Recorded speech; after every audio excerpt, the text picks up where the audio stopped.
Hello dear students, welcome back to LBS. Today I am going to explain chapter number 4, part 3. In last class I stopped at paragraph number 15, so today I will continue from here. At the urging of the colleague, Einstein wrote a letter to American President Franklin D. Roosevelt on 2nd August 1939 in which he warned a single bomb of this type exploded in a port might very well destroy the whole port together with the some of the surrounding territories. तो यहाँ पे उनके जो Einstein के जो colleagues थे उनके कहने पे आइंस्टाइन ने American president Franklin D Roosevelt को 2 अगस्त 1939 को एक लेटर लिखा जहाँ पे वो वार्न कर रहे हैं कि अगर इस तरीके का बॉम्ब अगर कोई बन जाता है, ठीक है, यहाँ पे एटॉमिक बॉम्ब के बारे में बात की गई, ठीक है, अगर ऐसा कोई बॉम्ब बन जाता है तो ये किसी पोर्ट पे अगर एक्सप्लोड होता है तो वो पोर्ट को डिस्ट्रॉय तो करेगा ही करेगा, लेकिन उसके आसपास की जो टेरिटरीज है उसको भी डिस्ट्रॉय कर सकता है, उसको भी उसका इम्पैक्ट आसपास की जगह पे भी पड़ सकता है। His word did not fail to have an effect. The American developed the atomic bomb in a secret project of their own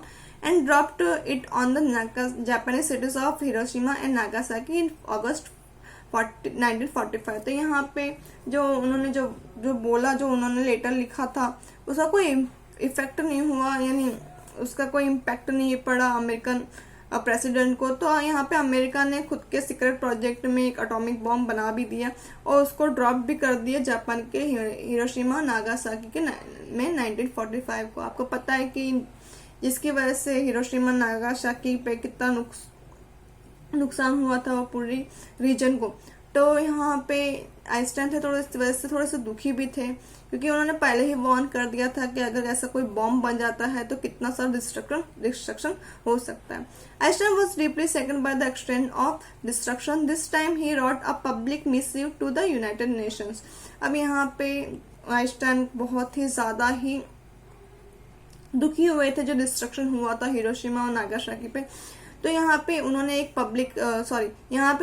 letter लिखा, एक पब्लिक मिसिव मतलब क्या होता है, एक ऑफिशियल लेटर जो लॉन्ग होता है, ठीक है।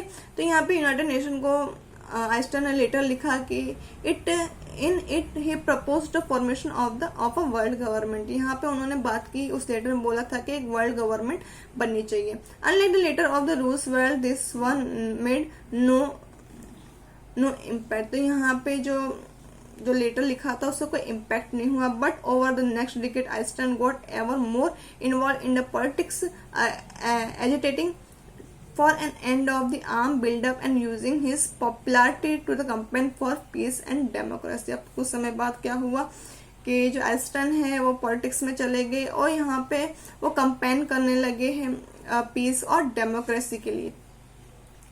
When Einstein died in 1955 at the age of 76, he was celebrated as a visionary and the world citizen as much as scientific genius। तो 1955 में जो आइंस्टाइन थे उनकी डेथ हो गई थी जब वो 76 ईयर थे और उनको एज ए विजनरी मतलब बोल सकते